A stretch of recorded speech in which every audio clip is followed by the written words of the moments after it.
देखो यार, मैं जानता हूँ कि मैंने कहा था कि मैं अपने स्केड्यूल को मैनेज करूँगा, मगर अब क्या कहूँ। कुत्ते की पूंछ रहेगी टेढ़ी की टेढ़ी। मगर फिर भी इस रिव्यू को आने में वक्त इसलिए लग गया क्योंकि मैं सोचा था कि इसके फाइनल सीज़न का रिव्यू भी साथ में ही करूँगा।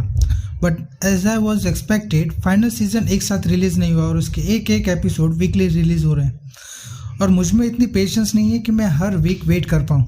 और इसलिए मैंने डिसाइड किया है कि जब सब कुछ खत्म होगा, लोग स्पॉयलर्स दे देकर थक जाएंगे, तब मैं इसे देखना स्टार्ट करूंगा। तो खैर, अब रिव्यू की ओर बढ़ते हैं।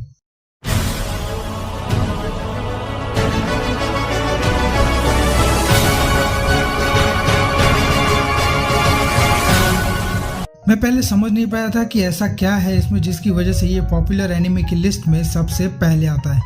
एटलीस्ट आता था, मगर मेरे पास वर्ड्स नहीं है इस शो की शान में कहने के लिए। मगर अब मैंने वीडियो बना ही दी है तो कुछ ना कुछ तो कहना ही पड़ेगा।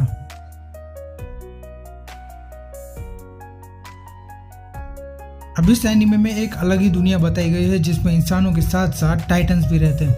टाइटन्स यानी जायंट्स, जिनकी खोपड़ी खाली होती है और वो सिर्फ इंसानों को खाना चाहते हैं। और जाहिर है उनकी हाइट इंसानों से बड़ी है। मगर ऐसे कुछ रेयर टाइटन्स भी हैं जिनकी हाइट लगभग 200 फीट जितनी ऊंची है। फॉर एग्जाम्पल, मान लो कि ये एक एवरेज इंसान है और ये वो रेयर टाइटन। और इन टाइटन से बचने के लिए इंसानों ने खुद को ऊंची ऊंची दीवारों के पीछे बंद कर रखा है, जिसकी हाइट है 50 मीटर, जो 100 साल पहले बनाई गई है।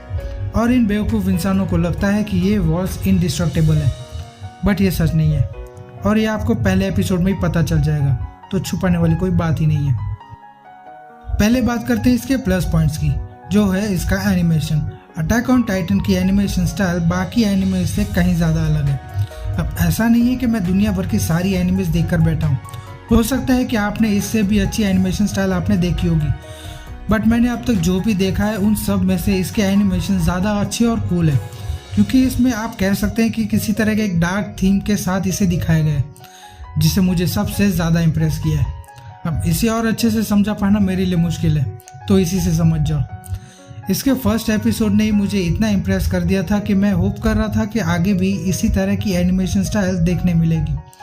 बट आगे जाकर यह स्टाइल कहीं कहीं फेड होने लगती है, जिसकी वजह से मैं थोड़ा सा, ज़्यादा नहीं, सिर्फ थोड़ा सा डिसअपॉइंट हुआ हूँ। अटैक ऑन टाइटन खत्म होने के बाद मैं हैरान हुआ था ये देख कर कि इसे शॉनेन कैटेगरी में रखा गया है, जबकि ये इजीली सेनिन कैटेगरी में फिट बैठ सकता है। अब जिन्हें नहीं पता उन्हें बता दूं कि सेनिन का मतलब वो ऑडियंस जो मैच्योर हो रही है, यानी कॉलेज फोक्स और उनसे बड़े। और शॉनेन का मतलब है छोटा भीम देखने वाली ऑडियंस, क्योंकि इसके कुछ इनिशियल एपिसोड्स ऐसे हैं जिन्हें देखकर मुझे नहीं लगा था कि इसे शॉनेन कैटेगरी में रखना ठीक होता। बट मैं यहाँ अज्यूम कर रहा हूँ कि जापान के बच्चे इसी तरह की शॉनेन एनीमे देखकर बड़े हुए होंगे। हो सकता है उनके लिए ये नॉर्मल हो, बट हमारे लिए नॉर्मल डेफिनेटली नहीं है। ऐसे अगर हमारे यहाँ टीवी पर टेलीकास्ट होता तो सबसे पहले इन सीन्स को कट किया जाता और हो सकता था कि इन्हें बैन भी कर दिया जाए। खैर, अटैक ऑन टाइटन को किस कैटेगरी में रखना है ये पूरी तरह उनके ऊपर डिपेंड है। अब हम क्या कहें।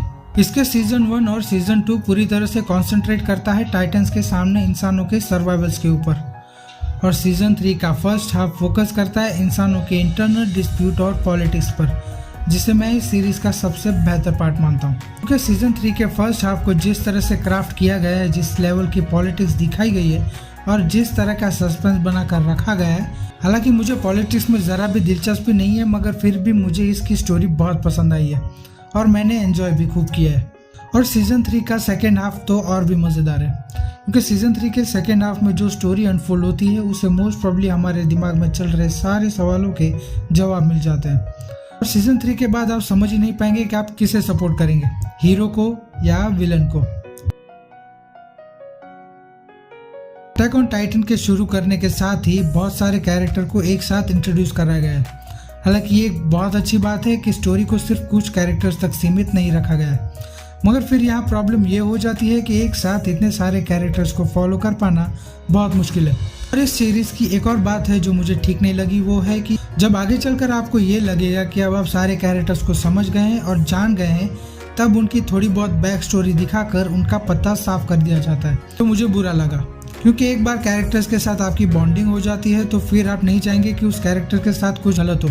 और इस शो के राइटर ने यहाँ कोशिश की है कि जो भी कैरेक्टर इंट्रोड्यूस कराए जाएंगे उनका व्यूअर्स पर अच्छा खासा इम्पैक्ट पड़े, ताकि आपकी नज़रें बनी रह सकें। और फिर कहीं कहीं थ्रू आउट द वे मुझे ऐसा लगा कि इस सीरीज़ में पेस मेंटेन नहीं हो पाई है, जिसकी वजह से कहीं कहीं स्टोरी स्लो हो जाती है, मगर मैंने इसे नज़रअंदाज कर दिया। मगर यह बात और है कि आपको फील ही नहीं होगा कि यहाँ स्टोरी स्लो हो गई है।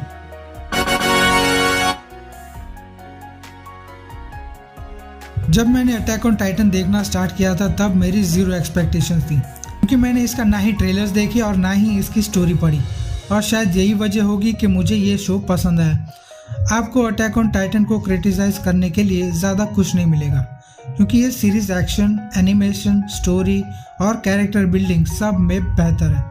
पर्सनली मुझे अटैक ऑन टाइटन बहुत पसंद आई है और मैंने इसे देखना एंजॉय भी किया है। मगर जिन्होंने अटैक ऑन टाइटन अब तक नहीं देखी है उन्हें मैं स्ट्रांगली रेकमेंड करूंगा कि जाकर देखें, ये वर्थ वॉचिंग है।